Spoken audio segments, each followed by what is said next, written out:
वरण भातासोबत काहीतरी चटपटीत खायचं असेल, सुकी भाजी, मस्त डाळ तडका आणि अशी शिमलाची स्टफ भाजी करून पहा, मस्त अशी टेस्टी लागते। ही नुसतीच खावीशी वाटेल इतकी टेस्टी लागते। चला तर पाहूया। कढईमध्ये चमचाभर तेलामध्ये जिरा आणि मोहरी तडतडून झाल्यानंतर आलं लसूण परतून घ्यायचा आहे। आलं लसूण तुम्ही कट करूनही टाकू शकता, छान तोंडामध्ये चव येते। आणि याच्यामध्ये आता मी एक टोमॅटो टाकलाय मीडियम साईजचा। टोमॅटो छान परतून घ्यायचा। टोमॅटो पूर्ण स्मॅश होईपर्यंत, छान शिजेपर्यंत परतून घ्यायचा।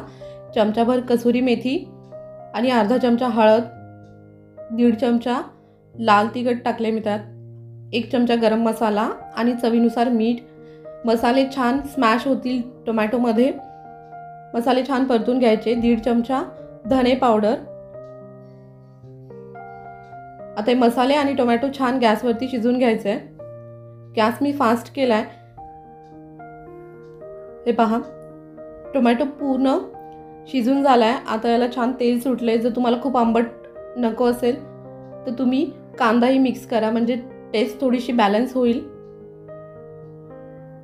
आणि ह्याच्यामध्ये 3 उकडलेले बटाटे घेतलेत, कोथिंबीर आणि अर्धा चमचा चाट मसाला किंवा आमचूर पावडर किंवा लिंबू पिळा। जर तुम्हाला आंबट नको असेल तर तुम्ही स्किप करू शकता, पण चटपटीत खूप छान टेस्ट येते आणि आता हे छान मिक्स झालं। जसं आपण बटाट्याच्या पराठासाठी करतो त्याच प्रकारे भाजी करून घ्यायची आहे। आणि शिमला मिरची हे मधलं पूर्ण कट करून गोल गोल याच्या रिंग कट करून घ्यायच्यात। जर तुम्हाला वाटत असेल की गोल गोल कट करून भाजी बाहेर येईल तर तुम्ही एका शिमला मिरचीचे फक्त 2 तुकडे करा मधोमध आणि स्टफ करू शकता। मी या प्रकारे स्टफ केलेली आहे। याला हलक्या हाताने परतून घ्यावं लागतं, पण भाजी छान लागते, भाजी बाहेर निघत नाही। याला पूर्ण पॅक होईपर्यंत भरून घ्यायचं आहे, जेणेकरून भाजी खाली येणार नाही आपण जेव्हा कढईमध्ये परतून घेऊ त्या वेळेला। हे संपूर्ण शिमला मिरची मी स्टफ करून घेतली आहे। कुठल्याही पॅनमध्ये किंवा तव्यावरती तुम्ही खालीवरी करू शकता। छान तेल टाकून घेतलं आहे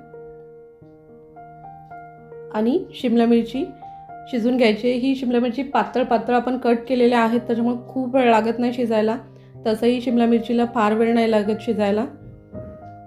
हे हलक्या हाताने आपण कढईमध्ये ठेवून घेऊ आणि वरतून मी थोडंसं मीठ टाकलंय, म्हणजे साईडच्या शिमला मिरचीलाही छान चव लागेल आणि मिठानी थोडीशी सॉफ्ट होईल लवकर।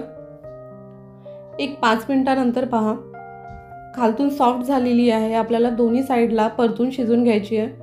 दोन्ही साईडला परतून घ्या। शिमला मिरची तसंही फार वेळ नाही लागत शिजायला, पटकन शिजते। या प्रकारे फक्त तुम्ही 2च काप केलेत तर भाजी तुमची बाहेर नाही निघणार। आता हलक्या हाताने आपण दोन्ही साईडला परतून घेतले आणि थोडंसं पाणी टाकलंय, पाण्यामध्ये राहिलेले शिजून घेऊया। हे पहा, 5 ते 7 मिनिटांमध्ये झटपट बनते। नुसती वासानेही खावाशी वाटेल इतकी टेस्टी लागते भाजी। तुम्हाला भाजी आवडल्यास लाईक, शेअर, सबस्क्राईब करायला विसरू नका। जर तुम्ही चॅनलवरती नवीन असाल तर बेल आयकॉन प्रेस करा, म्हणजे नवीन व्हिडिओ येतील तेही तुम्हाला कळतील। झटपट भाजी तयार आहे। थँक्यू।